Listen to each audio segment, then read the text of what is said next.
ಆತ್ಮೀಯ H16 news ಹೇ ಸೀತಾರಾಮ್ ವೀಕ್ಷಕರೇ, ನಾನು ನಿಮ್ಮವ ಎಂ.ಐ ಅಥವಾ ಮಲ್ಲಪ್ಪ ಜೋತಾವರ್.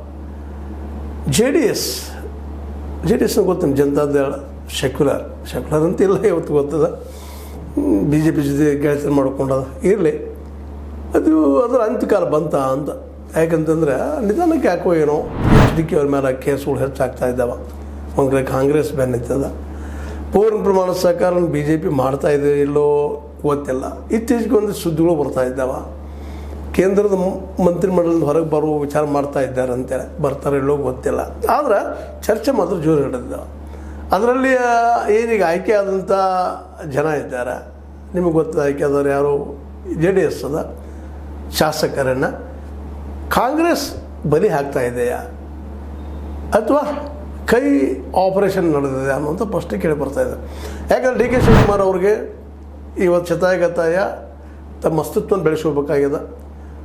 ಸಿದ್ದರಾಮಯ್ಯ ಹೆಚ್ಚಿನ ಶಾಸಕರು ತಮ್ಮ ಬೆಂಬಲಕ್ಕೆ ನಿಲ್ಲಬೇಕಾಗ್ಯದ. ಒಂದು ಕಾಂಪಿಟೇಷನ್ ಜೋರು ನಡೆದದ. ಇಂಥ ಸಂದರ್ಭದಲ್ಲ ವಿಶೇಷವಾಗಿ ಸಿದ್ದರಾಮಯ್ಯನವರು, ಸತೀಶ್ ಅವರು, ಪರಮೇಶ್ವರ್ ಅವರು ಮತ್ತು ಇನ್ನುಳಿದವರೆಲ್ಲ ಒಂದು ಕಡೆ ಆಗ್ತಾ ಇದ್ದಾರೆ ಅಂತ ಅನಿಸ್ಲಿಕ್ಕತ್ತದ.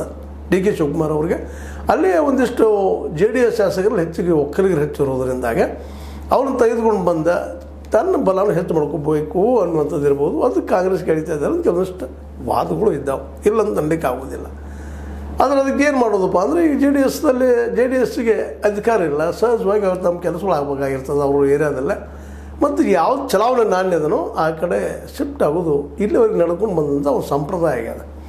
ಆ ದಿಶೆಯಲ್ಲಿ DK ಶಿವರು ಶತಾಯಗತಾಯ ಪ್ರಯತ್ನ ಮಾಡಿ ಇದನ್ನು ಒಡ್ಕೋಬೇಕಪ್ಪ ಈ JDS ಅಂತೇಳಿ.